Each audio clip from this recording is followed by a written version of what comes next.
सहनाववतु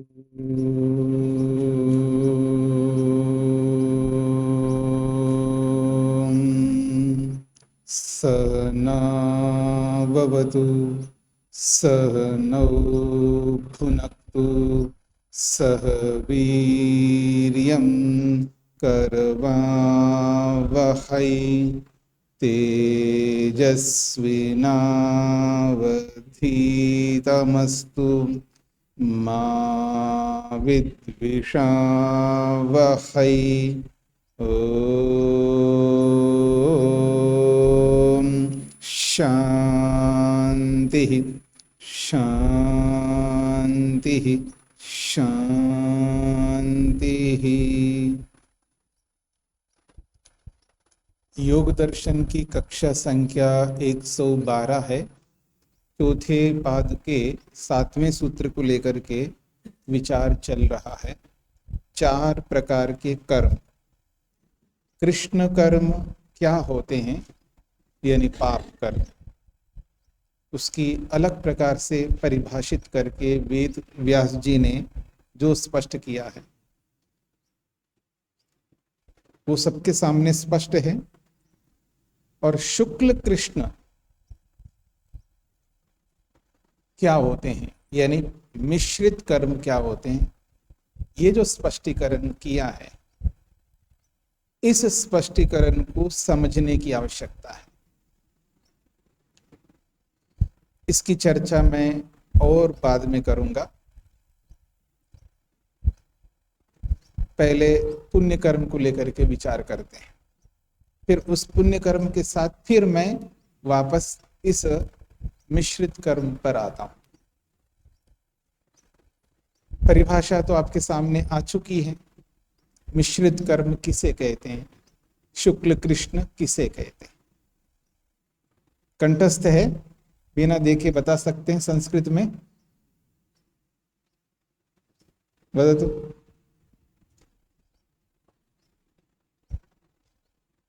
ओम नमस्ते स्वामी जी, मेरा नाम अमित है।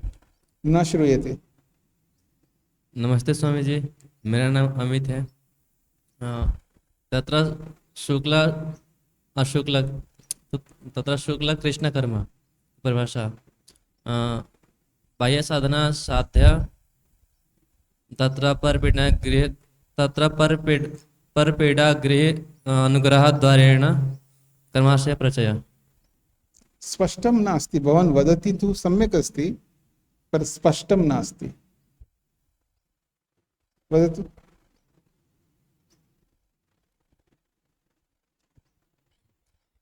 ओम नमस्ते स्वामी जी। शुक्ल कृष्ण बहिः साधन साध्या तत्र परपीड अनुग्रह द्वारेण एव कर्माशय प्रचय। अवगतवान्? वदतु, एवमेव वदतु।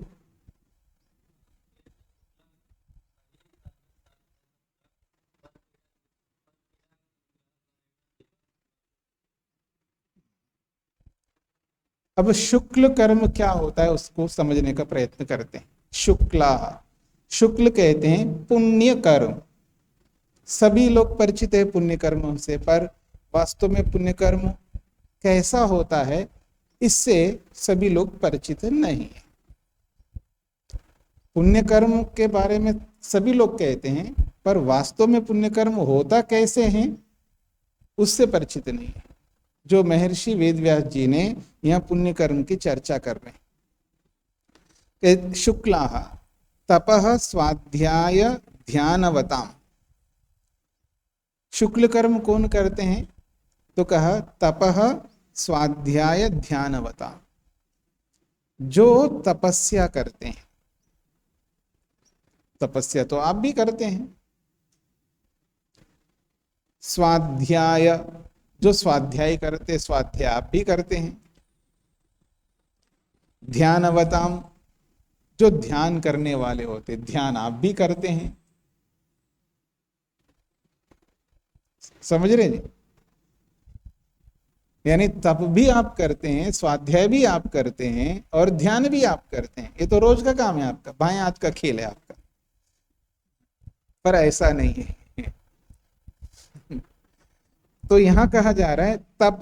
तप तीन प्रकार का होता है। शारीरिक तप होता है, वाचनिक तप होता है और मानसिक तप होता है। और यहां पर तप से मानसिक तप को ग्रहण किया जा रहा है। एक बात, स्वाध्याय। स्वाध्याय जो है दो प्रकार से हम करते हैं, वाचनिक और मानसिक। तो यहाँ मानसिक स्वाध्याय का ग्रहण किया है।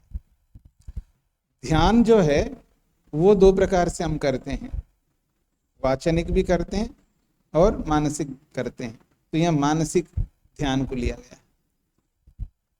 मानसिक तप करने वाले, मानसिक स्वाध्याय करने वाले, मानसिक ध्यान करने वाले पुण्य कर्म करते हैं, एक शर्त। दूसरी, स ही केवले मनसी आयतत्वात्। सा इति सा शुक्ला जाति। ये जो शुक्ल कर्म है केवल केवल केवल मन से होता है। पुण्य कर्म केवल मन से होता है। सा ही केवले मनसी आयतत्वात्। वह कर्म जाति, वह शुक्ला जाति केवल मन में ही होता है, अर्थात मन से ही पुण्य कर्म होता है, शरीर से नहीं, वाणी से नहीं। केवल मन से होने वाले कर्म ही पुण्य कर्म है। और कैसे? अगली बात। पहली बात है मानसिक तप करने वाले, मानसिक स्वाध्याय करने वाले, मानसिक ध्यान करने वाले जो कर्म करते हैं और वो कर्म केवल मन से करते हैं। अगली बात, अबहि साधन अधीना, जो बाह्य साधनों से नहीं किया जाता। क्योंकि जब ये बोल दिया है मनसी आयतत्वात्, मन से ही होता है, अर्थात बाह्य साधनों से नहीं होता है।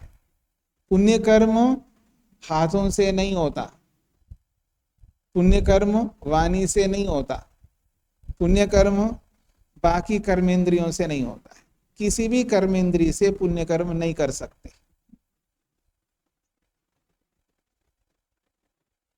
अगली बात, न परान पीड़यित्वा भवति। दूसरों को दुख नहीं दिया जाता है पुण्य कर्म करते हुए। पुण्य कर्म करने वाला दूसरे को दुख नहीं देता है। पुण्य कर्म करने वाला दूसरे को दुख नहीं देता, या यूं कहिए इस पुण्य कर्म को करते हुए किसी दूसरे को दुख नहीं दिया जाता।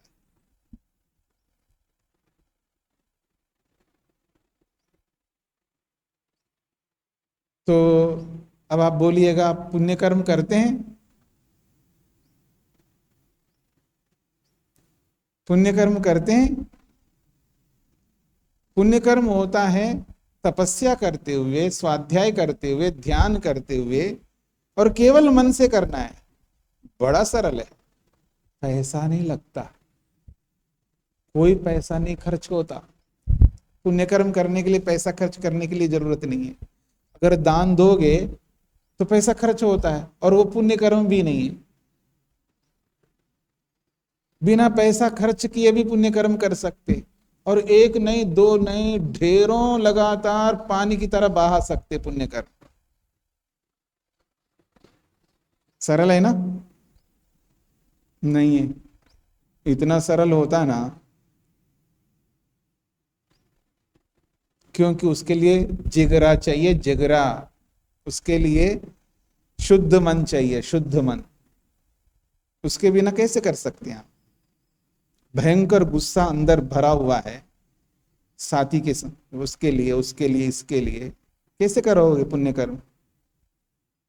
बोलो। मन से।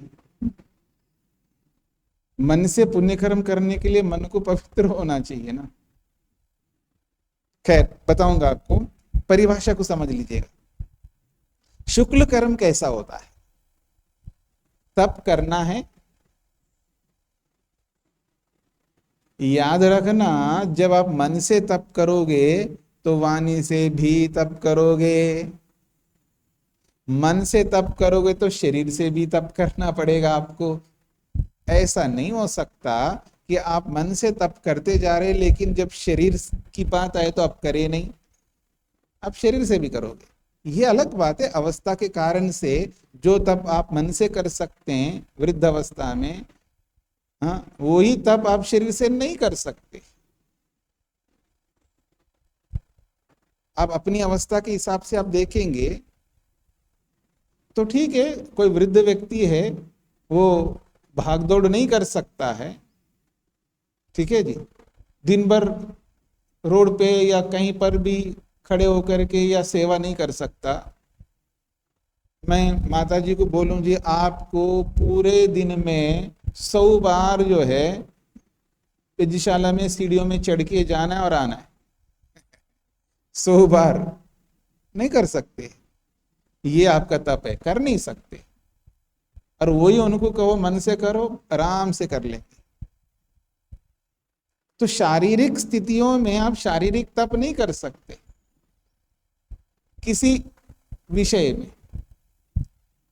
लेकिन मैं उनको कहूं आपको गुस्सा नहीं करना तब करो, तो हाँ करेंगे। मन से भी नहीं करना, नहीं करेंगे। वाणी से भी नहीं करना, नहीं करेंगे। शरीर से भी नहीं करना है, भले आप बूढ़े हो वृद्ध हो कैसे भी हो, नहीं करना है तो नहीं करना है। शरीर से ऐसा नहीं करना है। ये गुस्सा है ना, ये शरीर से गुस्सा है, ये नहीं कर सकते आप। वाणी से गुस्सा नहीं कर सकते, मन से भी नहीं कर सकते, ये सक्षम है कर सकते। तो कुछ तप ऐसे हैं जो शरीर से नहीं कर पाएंगे, शरीर में सामर्थ्य नहीं है। लेकिन कुछ ऐसे तप हैं तीनों से कर सकते, लेकिन मन से तो सारे तप कर सकते। मैं किसी को बोलूं वृद्ध व्यक्ति को आपको 2 घंटे लगातार वेद पाठ करना, नहीं कर सकते। ब्रह्मचारी को कहें तो कर सकता है, ठीक है जी। तो शारीरिक तप अलग है। स्वाध्याय शरीर से कर सकता है, अर्थात वाणी से कर सकता है। सामर्थ्य है तो कर सकता है, सामर्थ्य नहीं है तो मन से कर सकता है। तो तीनों तो मन से कर ही सकता है, एक बात। और ये पुण्य कर्म होता कैसे? शुक्ल कर्म मन से होता है, मन से करना है। कैसे होता वो बाद में बताता हूं मैं आपको। और इस पुण्य कर्म को करते समय पुण्य कर्म के होते हुए किसी को दुख नहीं दिया जाता, किसी को दुख नहीं दिया जाता। दुख नहीं दे सकते। न परान पीड़यित्वा भवति, दूसरों को पीड़ा देते हुए ये पुण्य कर्म नहीं होता है।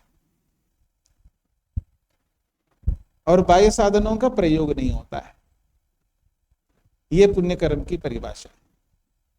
अगर कोई आपसे पूछे कि पुण्य कर्म होता कैसे है, देखिए उसके लिए मानसिक तपस्या करनी है, मानसिक स्वाध्याय करना है, मानसिक ध्यान करना है, ठीक है।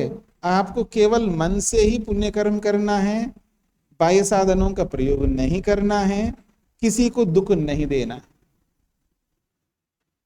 मन से, शरीर से तो देना ही नहीं है, वाणी से भी नहीं देना, मन से किसी को भी दुख नहीं देना है।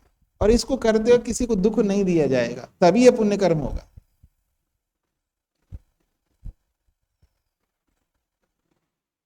ये समझने का प्रयत्न करिएगा।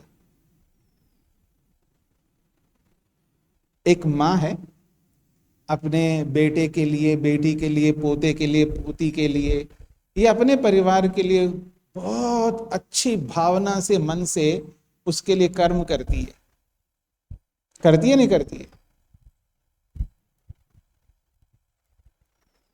वो दूसरों के लिए नहीं करती है? करती है क्या? जो जिस भाव से एक माँ अपने बेटे के लिए पुण्य कर्म मन से करती है, करती है नहीं करती है? पुण्य कर्म मतलब उसके लिए अच्छा करती है नहीं करती है? पुण्य कर्म तो नहीं बोलूंगा, लेकिन जैसा उस बेटे बेटी पोता पोती के लिए करती है मन से, ठीक है ना। ये मेरा बेटा आगे बढ़ना चाहिए, चाहिए नहीं, मेरा बेटा आगे बढ़ेगा, निर्णय, समझ रहे हैं ना। तो उस बेटे के लिए जो भी भाव व्यक्त करती है अपने मन के अंदर, वो दूसरे के लिए नहीं कर रही है। तो क्यों नहीं कर रही? मेरा बेटा थोड़ा है, तो ठीक है, नहीं है, आपका बेटा नहीं है, तो आप क्या करना चाहते हो उसको? वो आगे ना बढ़े?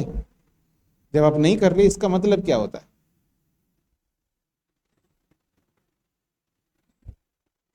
वो उसको भी तो आगे बढ़ना है, तो उसको भी आगे बढ़ना है, तो उसके लिए भी करो ना। नहीं करते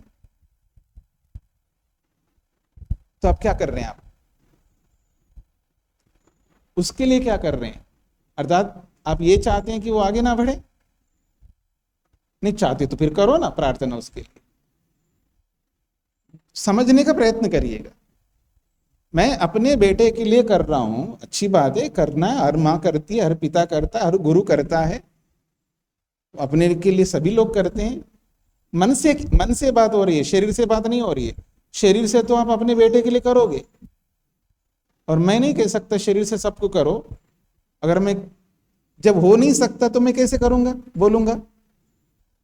जब वो शरीर से एक माँ सबके लिए नहीं कर सकती है, तो मैं कैसे बोल सकता हूं तुम सबके लिए करो? वाणी से सबके लिए तुम बोलो, नहीं कर सकती, नहीं बोल सकती सबके लिए, तो मैं कैसे बोलूंगा तुम वाणी से भी अच्छा बोलो सबके लिए? ठीक है, आप अपने बेटे के लिए, अपने परिवार के लिए, अपनी बिरादरी के लिए बोलिएगा, हमें कोई आपत्ति नहीं है। अपने शरीर से जितने लोगों को आप कर सकते उतना करिएगा, हमें कोई आपत्ति नहीं है। लेकिन मन से सबके लिए कर सकते, क्यों नहीं करते? मन से सबके लिए कर सकते हम लोग, क्यों नहीं करते? समझ में आ रहा है ना? तो इसका मतलब है, जब पुण्य कर्म मन से होता है और सबके लिए हो सकता है, तो सबके लिए करो। हम नहीं करते हैं, तो क्यों नहीं करते? जो उन्नति, जो सुख, जो लाभ हमारे अपनी संतति के लिए हम चाहते हैं, वो दूसरे के लिए हम नहीं चाह रहे हैं। इसका मतलब हम क्या चाह रहे हैं? इसका अर्थापत्ति क्या निकलेगा?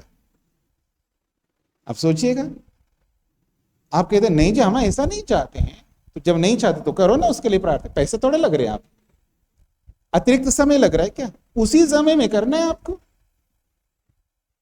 उसी समय में, जितना समय अपने बेटे के लिए दे रहे हो, अपने लिए दे रहे हो, उतने समय में सबके लिए भी हो सकता है, पर व्यक्ति नहीं करता। इसका मतलब वो पुण्य कर्म नहीं है, क्योंकि आप दूसरों को दुख दे रहे हो। सीधा जाकर के दे रहे हो, इनडायरेक्टली दे रहे हो ना। अगर आप मन से अच्छा नहीं कर रहे हो सामने के लिए, तो कल आप वाणी से भी अच्छा नहीं करोगे। जैसा मन में हुआ वैसे तो वाणी से निकलेगा, और जैसे मन में हुआ वैसे ही तो शरीर से निकलेगा। आज कोई व्यक्ति शरीर से गलत करता है इसलिए क्योंकि मन से गलत किया है। आज वाणी से गलत बोल रहा है, इसका अर्थ है पहले मन से किया है, क्योंकि कर्म स्टार्ट होता है मन से। मन से आपने गलत नहीं किया है, तो आप वाणी से गलत कैसे कर सकते हैं? मन में गलत नहीं किया तो शरीर से गलत कैसे कर सकते? आप नहीं कर सकते। अगर आप कर रहे हैं, इसका मतलब मन से आपने किया है। इसका अर्थ है आपको कर्म सबके लिए करना है मन से, तब वो पुण्य कर्म बनेगा।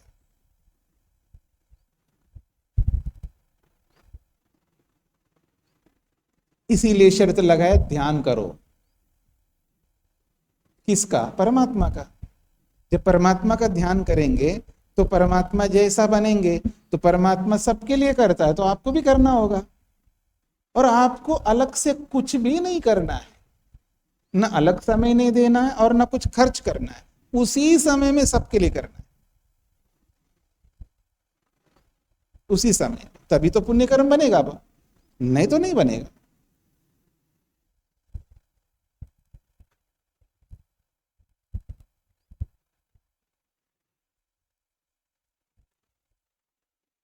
पड़ोसी आगे बढ़ रहा है, मेरा बेटा नहीं बढ़ रहा है।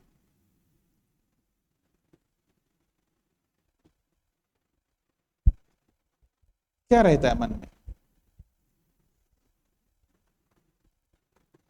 आप कभी सोचते हैं उनके लिए, हे भगवान ये बहुत आगे बढ़ा है, हे परमात्मा ऐसा कर दो ये और आगे बढ़े? ऐसे करते हैं क्या प्रार्थना? नहीं करता कोई, ऐसा नहीं करते हैं।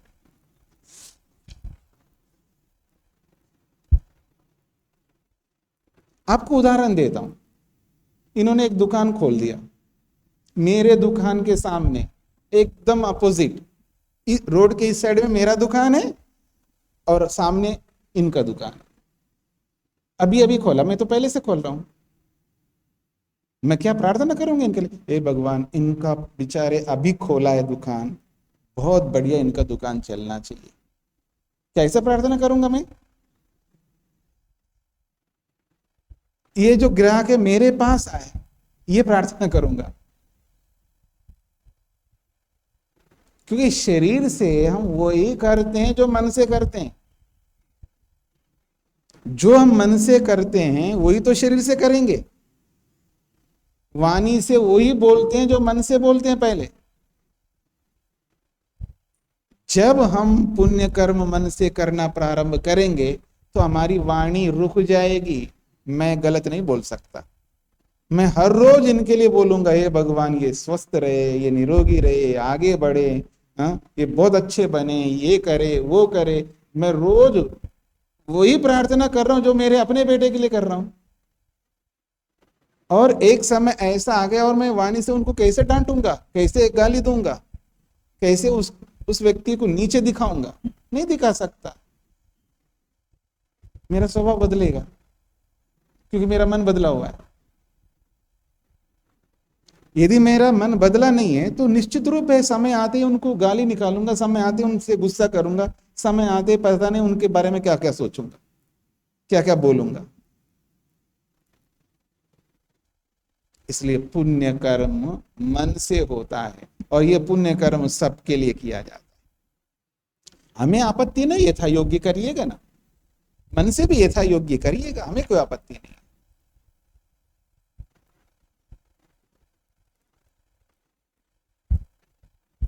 मन से यथा योग्य करने का मतलब यह है कि योग्य व्यक्ति के लिए योग्य रूप से आप पुण्य कर्म करोगे, कम योग्य के लिए कम योग्यता की दृष्टि से पुण्य कर्म करेंगे। मैं ऐसे कैसे सोचूंगा कि ये व्यक्ति जो है कोई मेहनत नहीं करते हैं, ठीक है ना, उनको उतना ही फल मिले, और ये व्यक्ति बहुत मेहनत करते उनको भी उतने फल मिले। ऐसा क्यों प्रार्थना करूंगा? मैं ये प्रार्थना कर सकता हूं, हे परमेश्वर जैसा ये पुरुषार्थ करते हैं वैसा इनको फल मिलना चाहिए।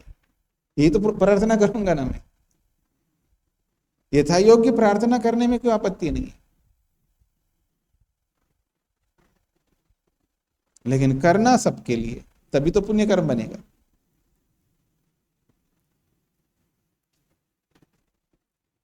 तो इसको व्यापक रूप से समझने का प्रयत्न करना है।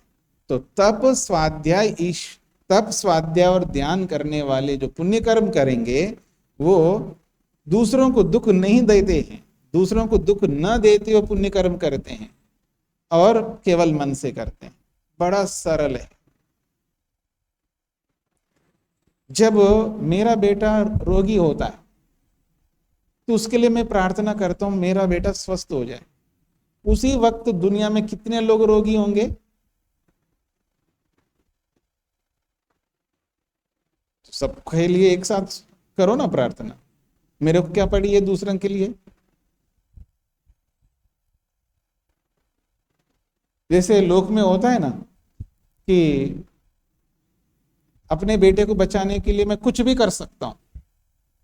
कुछ भी का मतलब है कुछ भी का मतलब मार सकता हूं दूसरे को, दूसरे का छीन सकता हूं, दूसरे का कुछ भी कर सकता हूं, क्योंकि मेरे बेटे, सवाल मेरे बेटे का है। समझ रहे मेरी बात को? लोग दुनिया में यही तो दिखाते हैं। जब मेरे बेटे का प्रश्न है तो मैं उसके लिए लड़ूंगा, उसके लिए मारूंगा, उसके लिए जो करना पड़े सब करूंगा, क्योंकि मेरे बेटे का सवाल है, मतलब दूसरे बेटे का सवाल नहीं है। मैं अपने बेटे के लिए कर रहा हूं तो दूसरे का दूसरा बेटा वो बेटा नहीं है। ये जो सोच है, ऐसा सोच जो रखता है वो कैसे पुण्य कर्म कर सकता है? वो नहीं कर सकता है।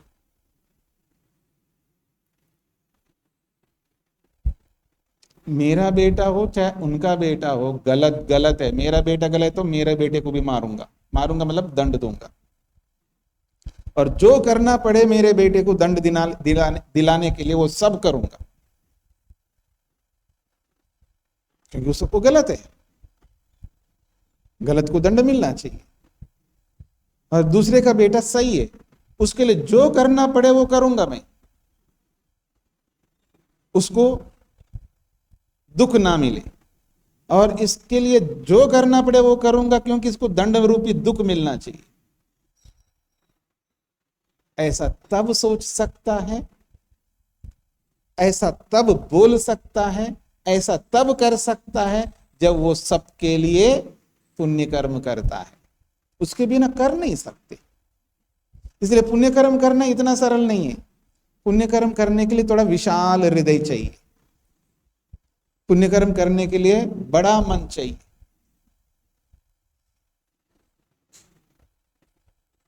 पुण्य कर्म करने के लिए आत्मीयता चाहिए सबके साथ। पुण्य कर्म करने के लिए सबको आत्मवत समझने की आवश्यकता चाहिए, तब ये पुण्य कर्म कर सकता है। इसलिए इतना आसान नहीं। सबसे पहले सिद्धांत को बदलना होगा। जो सिद्धांत हमने बना के रखा है मन में, स्वार्थ का जो सिद्धांत है उसको हटाना पड़ेगा। स्वार्थ का जो सिद्धांत है वो हटाना पड़ेगा। दूसरा जाए भाड़ में, आई डोंट केयर, मैं, मेरा जीवन, मेरी फैमिली, मेरा सब कुछ, ये जो स्वार्थ का सिद्धांत है इसको हटा करके सबकी उन्नति में अपनी उन्नति समझने के लिए हमें उद्यत होना होगा, और ऐसा सिद्धांत बनाना होगा सबकी उन्नति में मेरी उन्नति है, सबकी उन्नति में मेरी उन्नति है। तब मैं अपने लिए नहीं करूंगा, तब मैं सबके लिए करूंगा, तब मेरा जीवन ही बदल जाएगा। तो यहां ये बात कही जा रही है, पुण्य कर्म मात्र केवल मन से होते हैं, मात्र केवल मन से ही होते हैं। पुण्य कर्म शरीर से नहीं होते हैं, पुण्य कर्म वाणी से नहीं होते, केवल मन से होते हैं। परिभाषा ये कही रही है। तो कोई कहे फिर तो जो मन से होते हैं तो फिर इसका मतलब हमें दान नहीं करना चाहिए, हमें हवन नहीं करना चाहिए, हमको सेवा नहीं करना चाहिए, बस केवल मन से करते बैठे रहेंगे। तो मन से केवल करते रहेंगे तो आप जी नहीं सकते ना, आपको तो मिश्रित कर्म करना ही होगा। मिश्रित कर्म आपको तो करना ही होगा, उसे बच नहीं सकते आप। तो अपरिहार्य कर्म है, उसको आपको करना ही होगा, क्योंकि आपको आना होगा, जाना होगा, बोलना होगा, देना होगा, लेना होगा, सब काम करने होंगे। आप क्या समझते हैं कि पुण्य कर्म करना इसका मतलब है तो बहुत सारे लोग पुण्य कर्म ही करते रहेंगे? इसका अर्थ है कि आप अपने कर्म इंद्रियों का प्रयोग नहीं करेंगे। यही तो हुआ ना, अपने कर्म इंद्रियों का प्रयोग नहीं करोगे तो कोई व्यक्ति जी सकता है अपने कर्म इंद्रियों का प्रयोग किए बिना? ना आपको आना है, ना जाना है, ना हाथों से कोई काम करना है, ना वाणी से कुछ बोलना है, तभी तो मन से ही केवल करते रहेंगे ना कर्म। तो फिर तो आप कर्म इंद्रियों का प्रयोग ही नहीं कर सकते, फिर आदमी क्या होंगे आप? इसलिए मिश्रित कर्म तो आपको करना ही होगा। मिश्रित कर्म किए बिना आप आगे नहीं बढ़ सकते। हाँ, जितने अधिक मिश्रित कर्म करेंगे उतनी ही सरलता है पुण्य कर्म करने के लिए। ये समझने का प्रयत्न करिएगा, जो व्यक्ति मिश्रित कर्म अधिक से अधिक करता है वही व्यक्ति पुण्य कर्म कर सकता है, और जो व्यक्ति जितना कम मिश्रित कर्म करेगा वो पुण्य कर्म कर नहीं सकता। ये याद रखिए। ये बात आपको समझ में आएगी इस वचन को समझने से। शतहस्त समाहार समाहारा सहस्रहस्त संकीरा। शतहस्त समाहारा, 100 हाथों से कमाओ और 1000 हाथों से बांटो। उसके लिए दिल चाहिए, उसके लिए जिगरा चाहिए, उसके लिए विशाल हृदय चाहिए। और वो जो व्यक्ति वो काम करेगा वो ही पुण्य कर्म कर सकता, अन्यथा वो पुण्य कर्म नहीं कर सकता।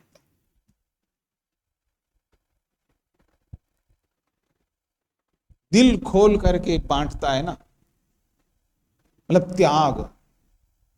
योग में, अध्यात्म में त्याग एक ऐसा रास्ता है त्याग का, जो आसानी से हमारा रास्ता ऐसा खुलता जाएगा, खुलता जाएगा, खुलता जाएगा, खुलता जाएगा, खुलता जाएगा। मैं एक उदाहरण देता हूं आपको कैसे खुलता है। एक जमाना था जब पासपोर्ट बनाना बहुत भीड़ होता था और बड़े एजेंट काम करते थे और बड़े अप्रोच लगाना पड़ता था, बहुत पैसा समय खर्च करना पड़ता था, बड़े मुश्किल से पासपोर्ट मिलता था। और आज देखो कुछ नहीं करना, अपना घर बैठ करके अप्लाई करो, जब अपॉइंटमेंट मिलो जाके करो, आपको 1 दिन में, 2 दिन में, 3 दिन में मिल जाएगा। पहले ऐसा नहीं होता था, बहुत मुश्किल होता, बड़ी बड़ी लाइनें। तो हम गए जी पासपोर्ट बनाने के लिए, देखा तो ये भीड़ ही भीड़, भीड़ ही इतनी भीड़ है, और किससे बात करें, क्या करें, क्योंकि इतनी जानकारी होती नहीं है। आज का जमाना नहीं था उस समय। मैंने देखा करूं क्या। मेरे को स्वामी जी का एक उदाहरण याद है, खिसकू और घुसकू। जानते हैं खिसकू और घुसकू। घुसकू का मतलब कहीं भी घुस जाना, समझ में आ रहा है ना, कहीं भी घुस जाना। तो उस समय सफेद कपड़ों में था, ब्रह्मचारी, मतलब सफेद कपड़े में, ब्रह्मचर्य आश्रम में था, तो सफेद कपड़े थे।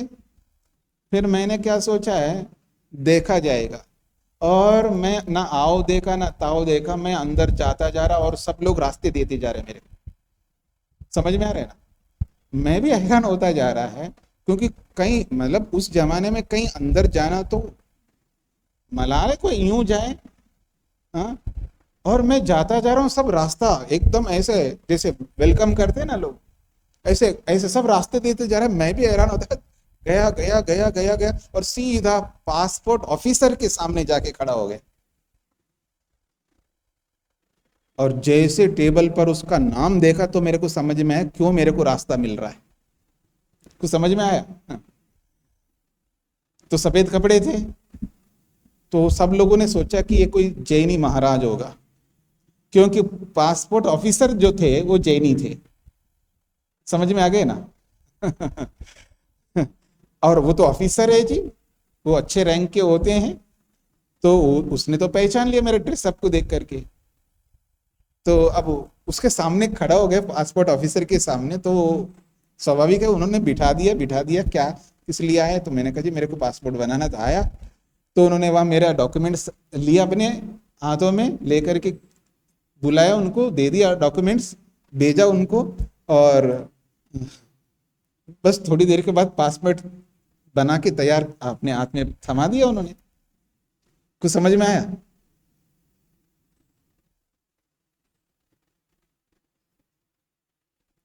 तो रास्ता ऐसे खुल जाता, रास्ता खुल जाते का उदाहरण मैंने ऐसे दिया आपको सामने। कभी कभी ऐसा हो जाता है, फिर समझ नहीं होता। तो क्योंकि वो पासपोर्ट जब उस समय बनाता था, उस समय अलग ही रंग, उसमें फोटो अपना जो ले जाते वो फोटो लगता, उसके ऊपर हस्ताक्षर। अब तो सारा इलेक्ट्रॉनिक सिस्टम हो गया है, ठीक है जी। तो रास्ता ऐसा खुलता जाएगा हमारा, पुण्य कर्म करने की बात हो रहा है। और ये रास्ता तब खुलेगा जब हम मिश्रित कर्म वो व्यापक रूप से करेंगे, और ये मिश्रित कर्म व्यापक रूप से त्याग के बिना नहीं हो सकता। त्याग, जो जितना त्याग करता जाएगा उसके उतने ही अधिक मिश्रित कर्म बनते जाएंगे, और जिसके जितने अधिक मिश्रित कर्म बन जाएंगे ना, उसका मन उतना ही अधिक योग्य होगा पुण्य कर्म करने के लिए। फिर वो जब सबके लिए पुण्य कर्म करता है ना, फिर तो बिना रोक टोक के लगातार पानी की तरह बहा सकता है वो पुण्य कर्म। कोई पैसे नहीं लगते, करता जाएगा करता जाएगा करता जाएगा करता ही जाएगा। और उसका परिणाम ये निकल के आता है कि जब वो किसी को देखता है ना, वो हेय की दृष्टि से, द्वेष की दृष्टि से, ईर्ष्या की दृष्टि से वो सारे भाव समाप्त हो जाएंगे। क्योंकि पुण्य कर्म में सबको अपना बनाना पड़ता है ना, पुण्य कर्म के लिए सबको अपना बनाना पड़ता है, तब वो जाकर के पुण्य कर्म अच्छे ढंग से कर सकता है। उसके बिना पुण्य कर्म करना बहुत कठिन है, क्योंकि पुण्य कर्म सबके लिए करने होते हैं और वो कर नहीं सकता, क्योंकि स्वार्थ बना हुआ है, मैं और मेरा परिवार, मैं और मेरी बिरादरी। समझ रहे ना?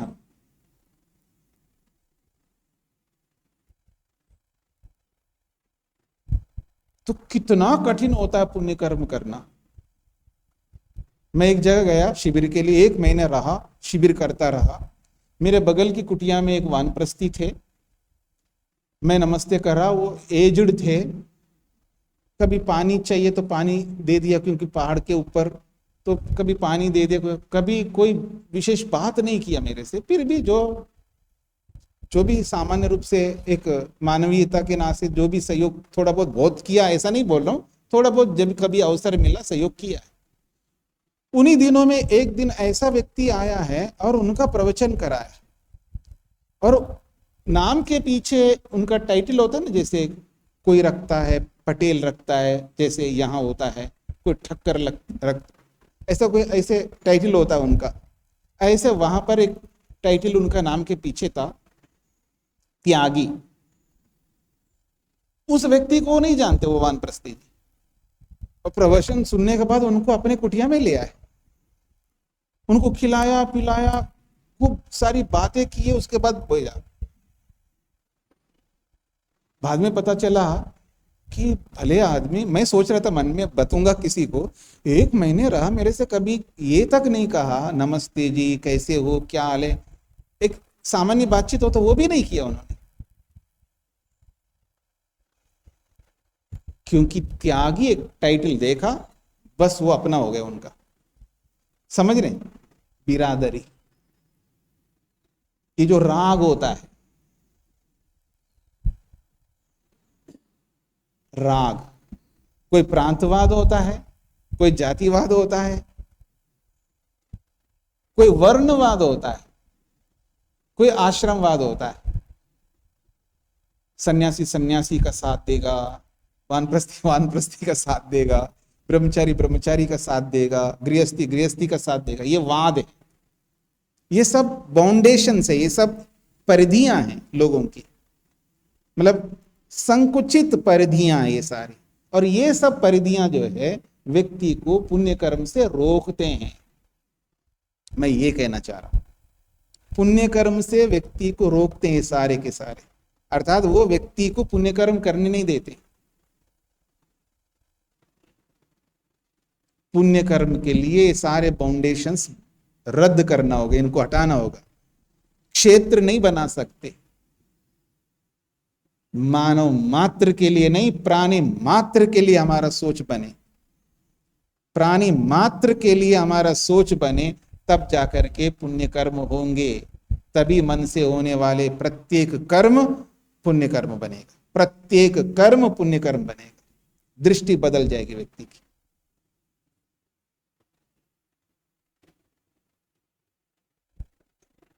वो कौन से पुण्य कर्म होंगे, किनको पुण्य कर्म कहते हैं, वो कौन से होंगे, वो आगे बताऊंगा मैं। आगे भी आएगा सूत्र, कुछ सूत्र हैं आगे पुण्य कर्म के बारे में बताएंगे कि किसको पुण्य कर्म कहते हैं। मतलब मन से तो करना है पुण्य कर्म, वो पुण्य कर्म एक बताइए, ये इसको पुण्य कर्म कहते हैं, इसको पुण्य कर्म कहते हैं, इसको पुण्य कर्म कहते हैं, इसको पुण्य कर्म कहते हैं। ऐसे कुछ तो गिनाओ, गिनाएंगे आगे, आपको गिना के बताऊंगा कैसे पुण्य कर्म होते हैं। परिभाषा तो आपके सामने स्पष्ट हो गई, परिभाषा ये है कि पुण्य कर्म केवल मन से होते हैं, सीधी सी बात है।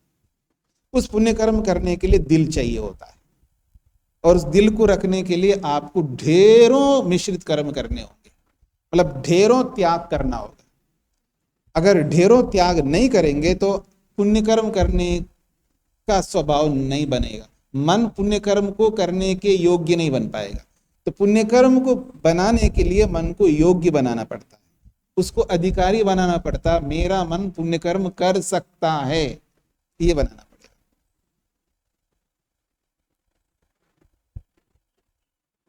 तो इसलिए कहा तप स्वाध्याय ध्यानवता सा केवली मनसी आयतत्वात्, सा ही केवले मनसी आयतत्वात् अबहिसाधन अधीना न परान पीड़यित्वा भवति। ये पुण्य कर्म की, शुक्ल कर्म की परिभाषा है। स्पष्ट हो गया? इसकी चर्चा मैं आगे आपके सामने करूंगा, अर्थात कैसे कैसे पुण्य कर्म करने हैं, किस तरह हमके पुण्य कर्म करने हैं। पुण्य कर्म करना बड़ा सरल है, लेकिन प्रक्रिया ये है पुण्य कर्मों को करने की। अर्थात जितना हो सके उतने पापों से बचना होगा, जितना हो सके उतना पापों से बचना होगा। और मिश्रित कर्मों को सोचना नहीं भी बहुत कर लिया मैंने, कुछ नहीं किया।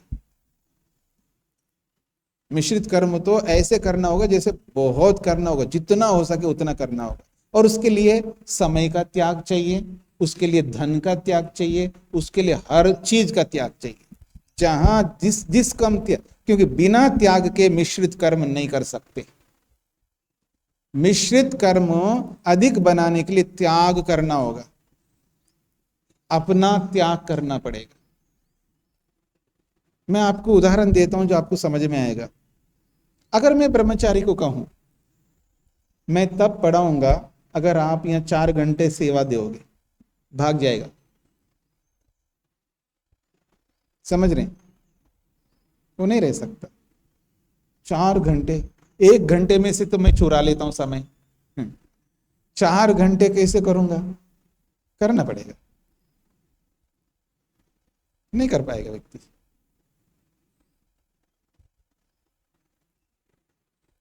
जी मेरा बहुत सारा समय जा रहा है जी, ये काम करने में, वो काम करने में, पढ़ूंगा कब? अरे ये पढ़ाई चल रही है, समझ में नहीं आता व्यक्ति।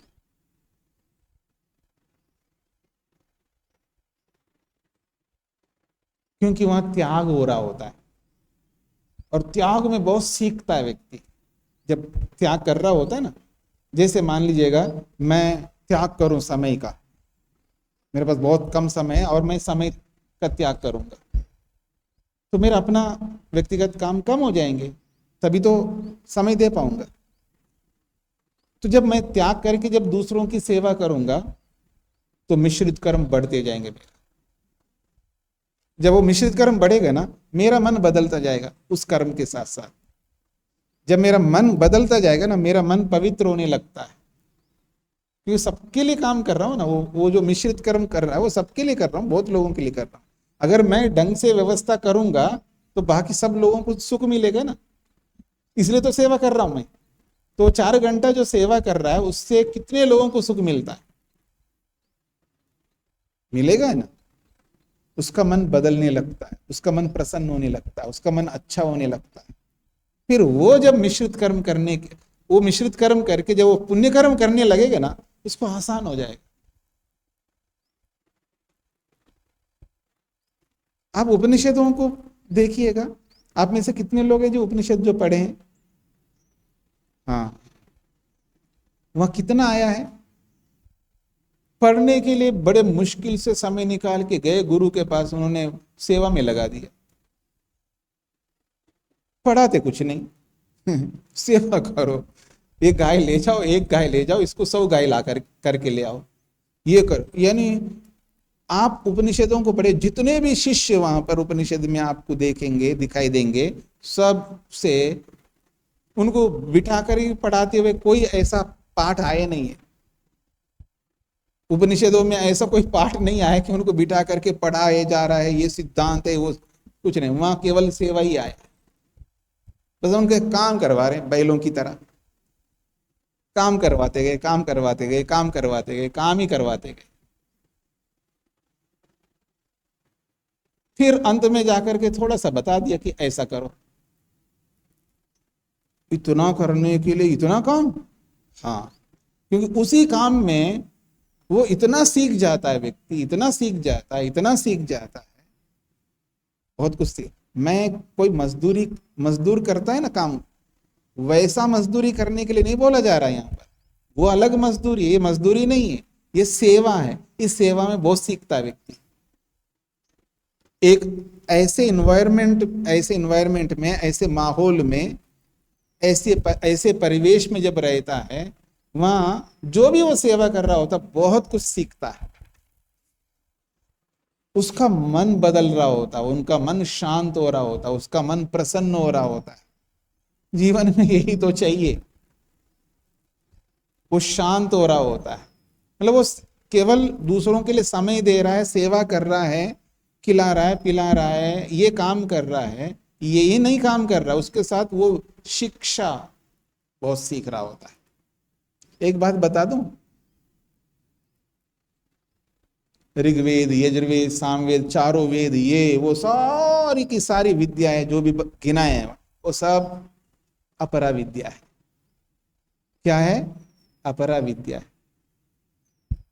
मतलब जितने शास्त्रों को गिना है, कोई ऐसा शास्त्र नहीं है जो परा विद्या है। सारे के सारे शास्त्र अपरा विद्या है। फिर परा विद्या क्या है? तो ना यया तम अधिगच्छति, जिससे उसको प्राप्त होता है वो है परा विद्या। वो कौन है? वो आपकी शांति, वो आपका संतोष, आपका सुकून, आपकी पवित्रता। वो जो विद्या प्राप्त कर रहे हैं ना, परा विद्या, वो है परा विद्या। दूसरे के प्रति आपका जो भाव है मन के अंदर, एक होता है सेवा, सेवा जैसे खिला रहा है, खिलाता है ना व्यक्ति, आप खिलाते हैं और जाके देखो वो लोग खिलाते हैं। कुछ लोग है ना समाज में जो खिलाते हैं, क्या भाव से खिलाते, क्या प्रेम से खिलाते वो लोग। तो जब सेवा कर रहे होते, तो आपके मन के प्रति जो भाव होता है उनके लिए, जब सेवा कर रहे हो, तो आपका मन बदल जाता है, परिवर्तित होता है, सॉफ्ट हो जाता है, प्रसन्न हो जाता है। उस व्यक्ति के प्रति, जिसकी आप सेवा कर रहे हो ना, उसके प्रति आपके अंदर आदर भाव उत्पन्न हो जाता है। उसके लिए आप गलत कैसे सोचोगे जिसकी आप सेवा कर रहे हो?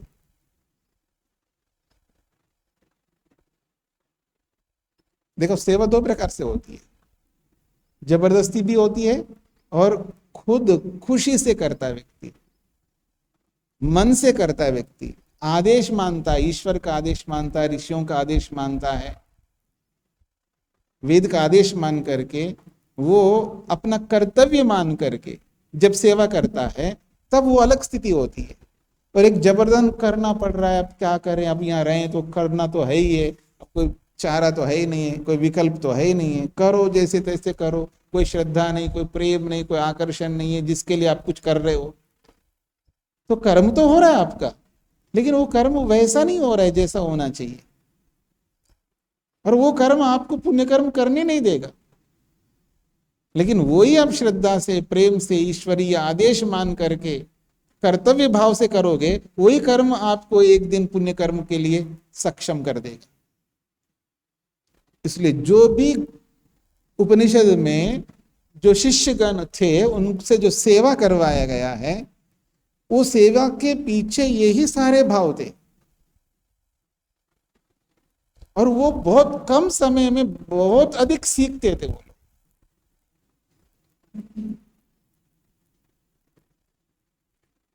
इसलिए त्याग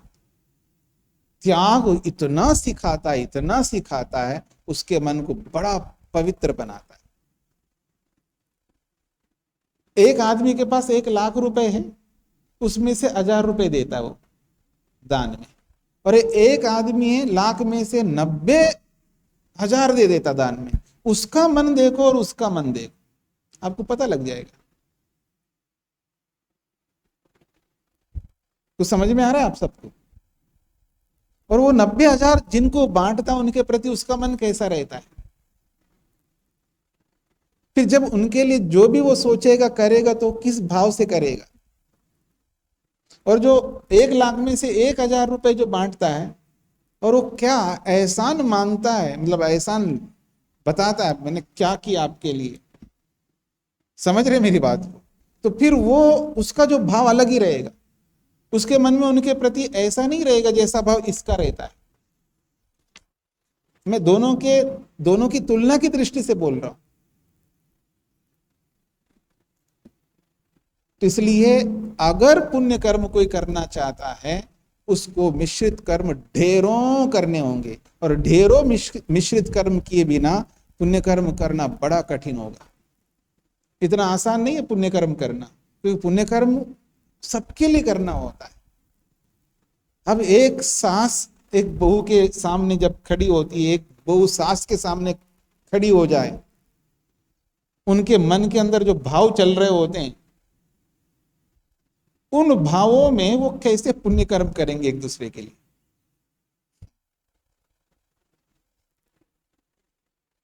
और वही मां जब बेटी के सामने खड़ी होती है, और वही भाव बहू जो है अपनी मां के सामने खड़ी होती है, फिर भाव देखिए कैसे होते हैं।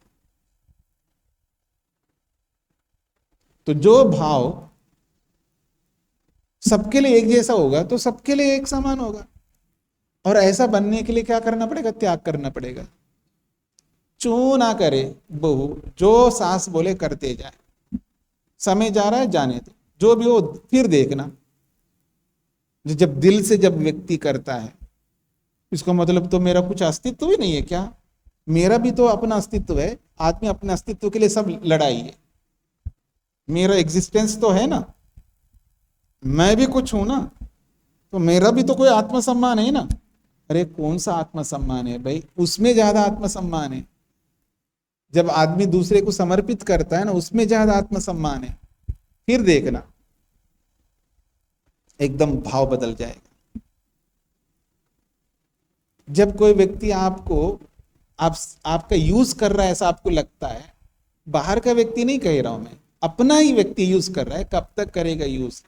भगवान ने बुद्धि उसको भी दी है, वो भी अपनी बुद्धि से विचार करता है। एक दिन यूज करेगा, 2 दिन करेगा, 3 दिन करेगा, हमेशा नहीं करेगा। कुछ समय तक यूज करेगा, बाद में उसको समझ में आएगा, फिर वो खुद यूज होने लगता है सामने वाले के लिए। तो बहुत सरल सिद्धांत है। पुण्य कर्म करना सरल हो सकता है समझने से, न समझने से बहुत कठिन हो जाएगा। स्पष्ट हो गया जी? अब आगे बढ़ते हैं जी, क्योंकि पुण्य कर्म अभी समाप्त नहीं हुए, करेंगे इसकी चर्चा। अशुक्ल अकृष्णा, ये चौथा कर्म है जी, निष्काम कर्म। कौन कर सकता है निष्काम कर्म? पहले मैं बता दूं, निष्काम कर्म वो कर सकता है जो पाप कर्म को ब्रेक लगा चुका है, पाप कर्म अब नहीं करता है, पाप कर्म नहीं करता है, ब्रेक लगा चुका है, और मिश्रित कर्म बहुत करता है, और पुण्य कर्म भी बहुत किया हुआ है। फिर नंबर आता है निष्काम कर्म करने की। तो समझ रहे हैं? एक ओर से पाप कर्म को ब्रेक लगा दिया, पाप कर्म को करना, पाप करना छोड़ दिया उसने, पाप करना छोड़ दिया, मिश्रित कर्म करता गया, और पुण्य कर्म भी बहुत करता गया। फिर नंबर आ रहा है निष्काम कर्म करने के लिए। उसके लिए पहली शर्त दिया है सन्यासी नाम, सन्यासी होना चाहिए। सन्यासी का मतलब लाल पीले कपड़े पहनने वाला सन्यासी नहीं है। सन्यासी का मतलब जिसने वास्तव में सन्यास है, वास्तव में जिसने त्याग किया है। सन्यास में क्या होता है? त्याग ही तो करना होता है। सर्ववेदस नामक याग करता है व्यक्ति, सर्व त्याग करता है।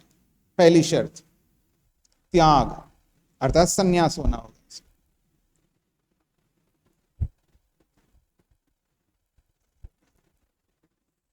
दूसरी बात, क्षीण क्लेशानाम, जिसके क्लेश क्षीण हो गए हो वो निष्काम कर्म करता है। जिसके क्लेश नहीं है वो निष्काम कर सकता है। ये दूसरी शर्त है। तीसरी, चरम देहानामिति, वो उसका शरीर अंतिम है। चरम का अर्थ होता है लास्ट, अंतिम, फाइनल। देह का मतलब शरीर, यह शरीर अंतिम शरीर है, यह शरीर छूटा मुक्ति में गया, ऐसा आदमी वो निष्काम कर्म करता है।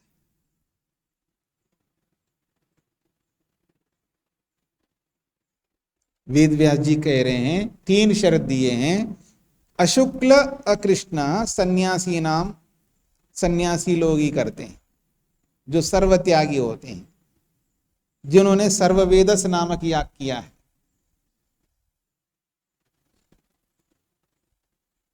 और क्षीण क्लेश अर्थात जिनके मन में कोई क्लेश नहीं रहता है, क्लेशों को उन्होंने त्याग कर दिया है, एक प्रकार से बोलूं नष्ट कर दिया। और अंतिम शरीर वाले होते हैं वो निष्काम करते हैं। तत्र अशुक्लम योगिन एव फल संन्यासात्, तत्र अशुक्लम योगिन एव, योगी ही वो पुण्य कर्म नहीं करता, अर्थात वो पुण्य कर्म को योगी ही त्याग कर सकता है। पुण्य कर्म को योगी ही त्याग करता है, बाकी कोई नहीं त्याग कर सकता। क्यों?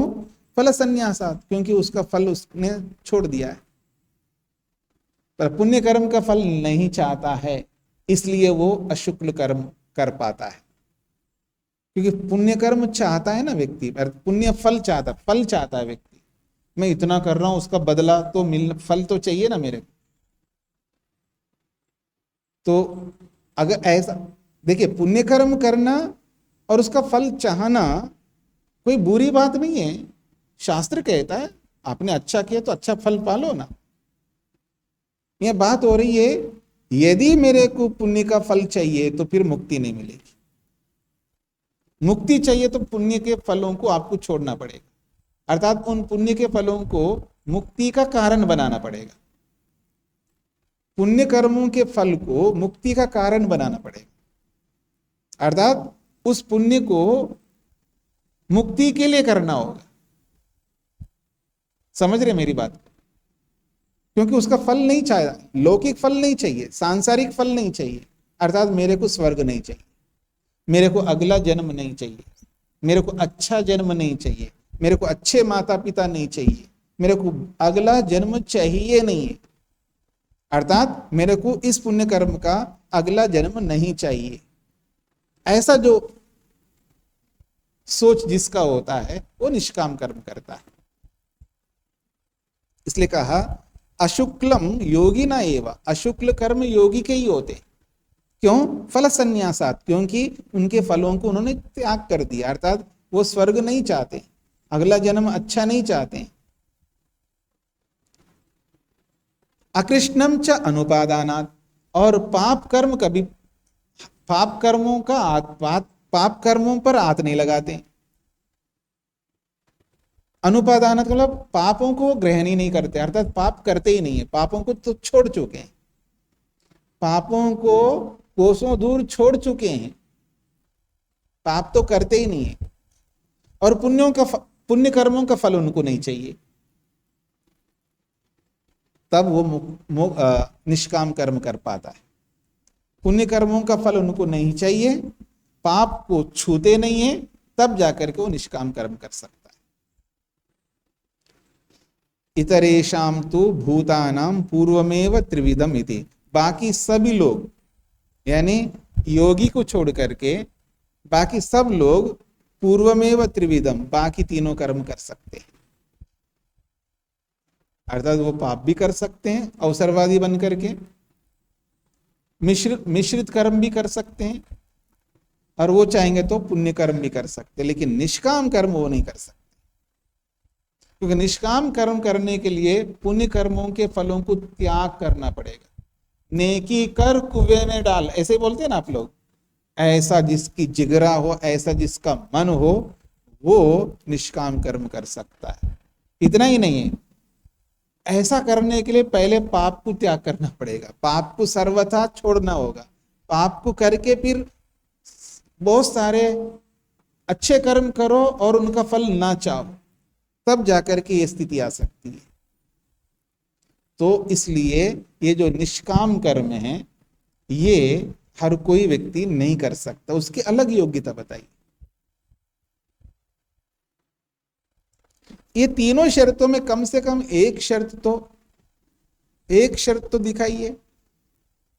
सर्ववेदस नामक याग करो तो निष्काम कर सकते हो, ठीक है जी।